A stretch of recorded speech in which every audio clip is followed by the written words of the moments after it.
देखिए, आपको यहां ईरान दिखाई दे रहा है, इधर की तरफ आपको आर्मेनिया दिखाई दे रहा है, यहां अजरबैजान दिखाई दे रहा है। बड़ा ही इंटरेस्टिंग जियोपॉलिटिक्स यहां क्रिएट हुआ है।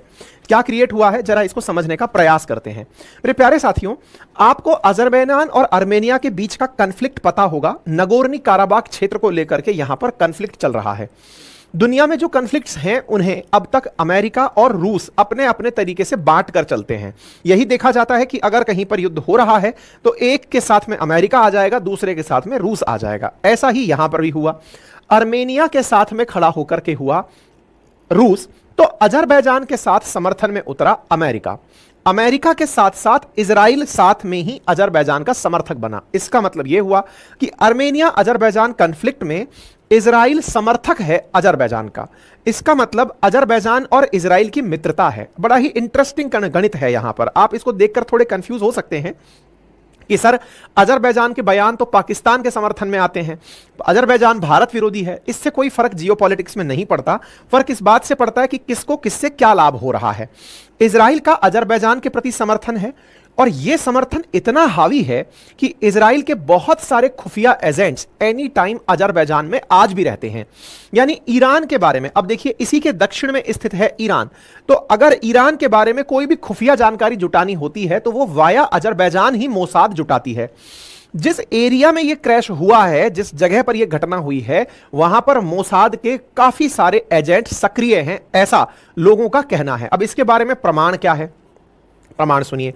जो रईसी है ना, जिनकी हत्या हुई है या फिर कहिए जिनकी मौत हुई है हादसे में, इन्हें तेहरान का बुचर कहा जाता है, यानी कि कसाई, बुचर ऑफ तेहरान, कसाई कहा जाता है। क्यों? क्योंकि इनके द्वारा लगभग 4000 से अधिक लोगों को फांसी की सजा दी गई जब ये चीफ जस्टिस ऑफ ईरान हुआ करते थे। जो भी मानवाधिकार कार्यकर्ता थे, एलजीबीटीक्यू के जो भी समर्थक थे, या फिर जो हिजाब के खिलाफ थे, या फिर जो ईरान के खिलाफ थे, इनका अंतिम फैसला होता था लटका दो फांसी पर। तो फांसी पर देने के लिए इनका रिकॉर्ड है, तो इसलिए इन्हें बुचर ऑफ ईरान के बीच, बुचर ऑफ तेहरान के नाम से भी जाना जाता है। इसका अंदाजा आप इससे लगाइए कि इन्हें अमेरिका ने जब ये राष्ट्रपति बनने वाले थे उसी समय पर बैन कर दिया था कि नहीं, मैं इसे एक प्रतिबंधित व्यक्ति मानता हूं।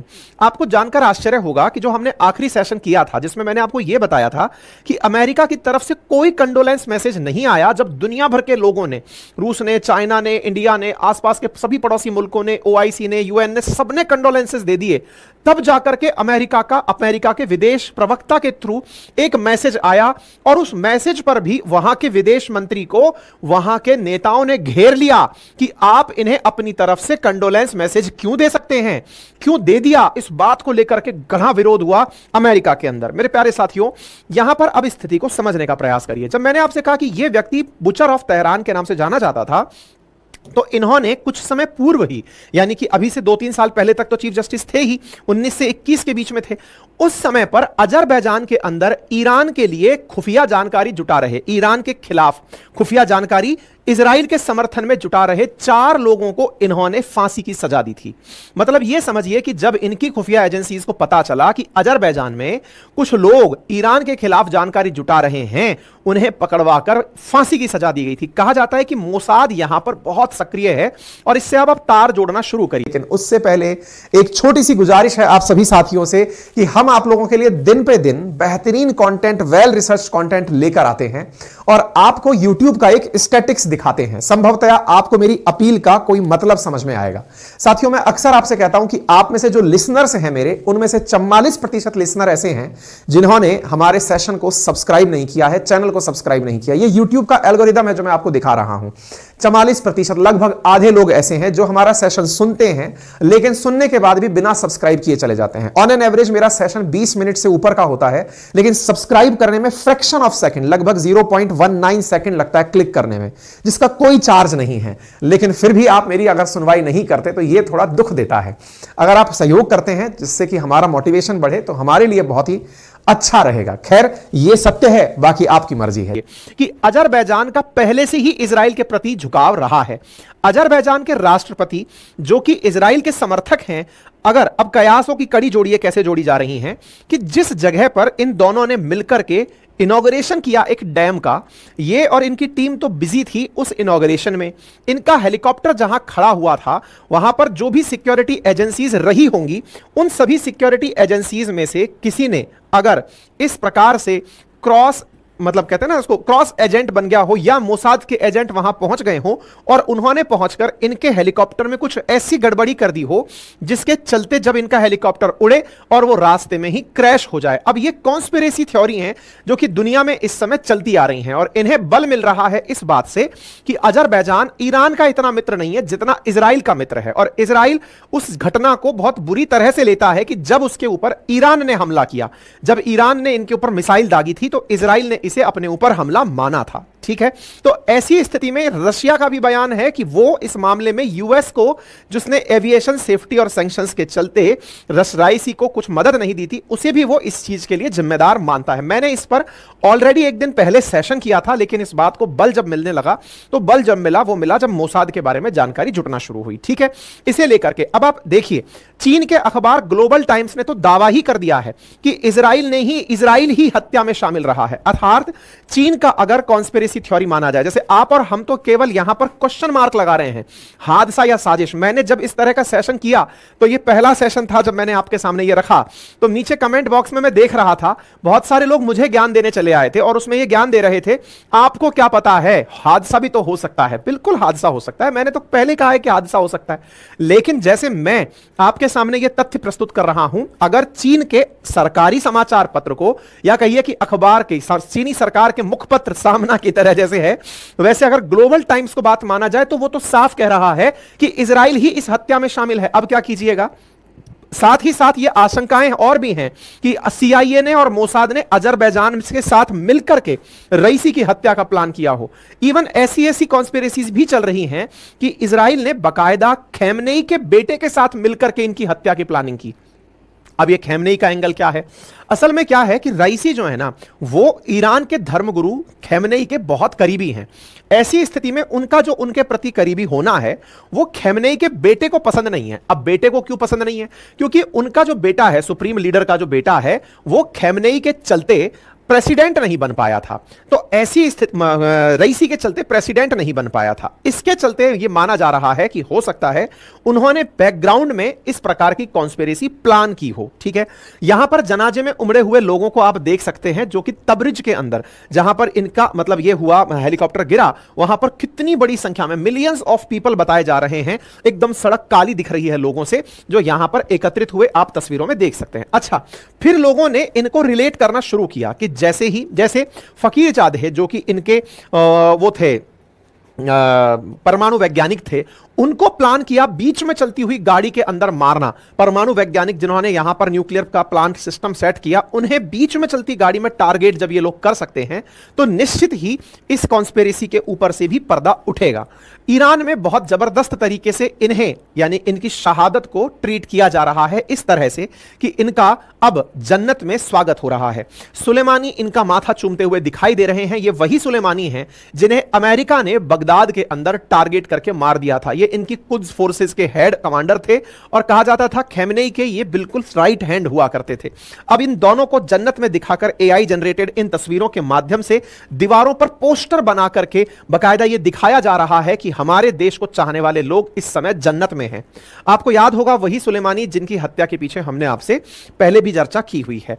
ईरान के जो मतलब खैमनेई हैं जो इनके सबसे सुप्रीम लीडर हैं, उनके बेटे जिसका नाम है मोजताबा, उसके ऊपर भी फिलहाल इस तरह का पोल चल रहा है कि लोग मान रहे हैं कि ये 50-50% चांसेस हैं कि उसने मिलकर के रईसी की हत्या करवाई हो, वो सुर्खी मतलब अपोजिशन लोगों से मिल गया हो। यहां पर आप कुछ तस्वीरें देख सकते हैं जो कि जनाजे में जा रही गाड़ियों के अंदर डेड बॉडीज हैं और उनके प्रति अपनी संवेदना व्यक्त करने के लिए सड़कों पर उमड़ी हुई हजारों लोगों की भीड़, लाखों लोगों की भीड़ यहां पर है। और यहां पर भीड़ से आंका जाता है कि कोई व्यक्ति उनके देश में कितनी बड़ी सेलिब्रिटी था।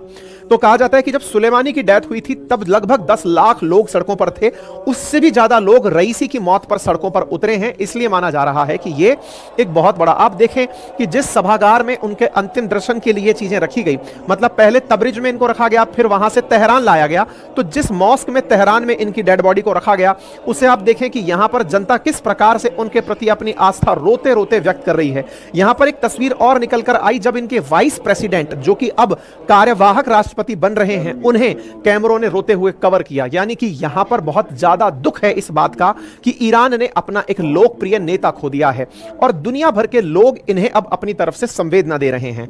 यूनाइटेड नेशंस ने अपने झंडे को आधा झुकाया, भारत ने भी अपने झंडों को, भारत के जो झंडे हैं, भारत के विदेश मंत्री बकायदा तेहरान, जो ईरान की एम्बेसी इंडिया में है, वहां गए और भारत की तरफ से अपना जो मैसेज है वो लिखा।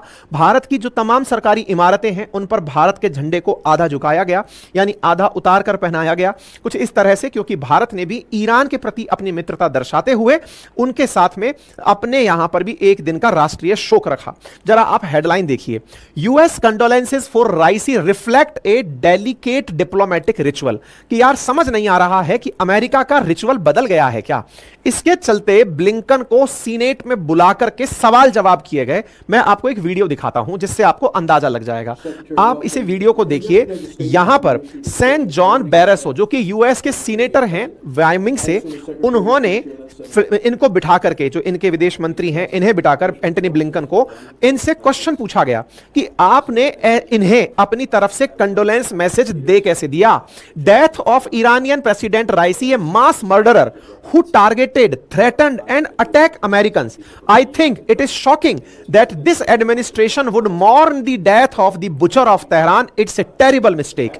मतलब यहां के संसद ने इनसे सवाल जवाब तक कर लिया। आप विचार कीजिए, सीनेट अमेरिकी संसद का उच्च सदन होता है, वहां पर इनके साथ पूछताछ की गई। ये सांसद हैं जिनके सामने विदेश मंत्री बयान देकर कह रहे हैं कि हम लोग अपनी तरफ से केवल कंडोलेंस मैसेज दिए हैं, हमने स्टैंड नहीं बदला है। आप विचार कीजिए कि एक मैसेज के ऊपर कितनी बड़ी अमेरिका के अंदर पॉलिटिक्स हो सकती है।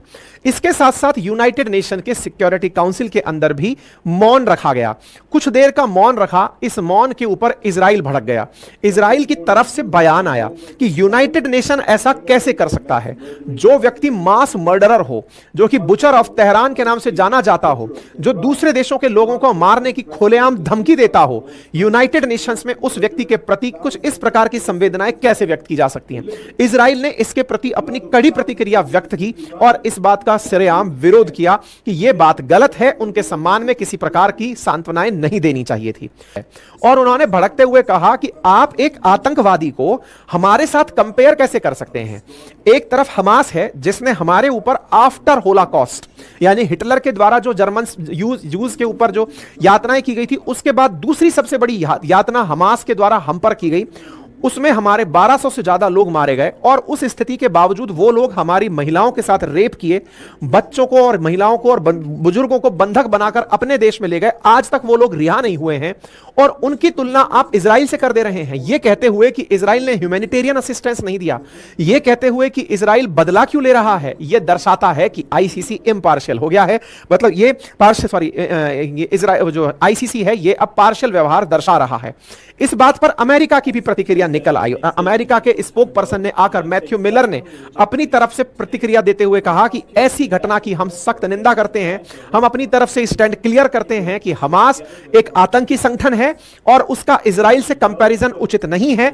हमास के नेता को अगर पनिशमेंट दिया जा रहा है तो उसको काउंटर बैलेंस करने के लिए नेतन्याहू को दिया जाएगा। यह एक गलत प्रक्रिया है और यह प्रक्रिया एक लोकतांत्रिक तरीके से चुने हुए प्रधानमंत्री के खिलाफ है, क्योंकि इजराइल एक लोकतांत्रिक देश है। अमेरिका की प्रतिक्रिया यहां पर आ गई। मेरे प्यारे साथियों, मेरे इस YouTube चैनल पर 44% लिसनर्स ने सब्सक्राइब नहीं किया हुआ है, जो कि फ्रैक्शन ऑफ सेकंड का कार्य है। सब्सक्राइब का ऑप्शन है, उसे क्लिक कर दीजिए, चैनल को सब्सक्राइब कर लीजिए, सो दैट हमें आपकी वजह से आपका समर्थन मिले। इसका कोई चार्ज नहीं लगता है। संभवतः आप इस काम को करके इस सेशन को भी अपनी तरफ से इज्जत बख्शेंगे। बाकी जिन्होंने सब्सक्राइब किया हुआ है वो वीडियो को लाइक तो कर ही दीजिए। इतने सारे लोग इस समय तत्कालीन रूप से लाइव हैं। फिलहाल के लिए इतना ही। अपना ख्याल रखें, बड़ों का सम्मान करें, छोटों को प्यार दें, अपना व्यक्तित्व इस प्रकार से विकसित करें कि महिलाएं आपके साथ सुरक्षित और सम्मानित महसूस करें। धन्यवाद।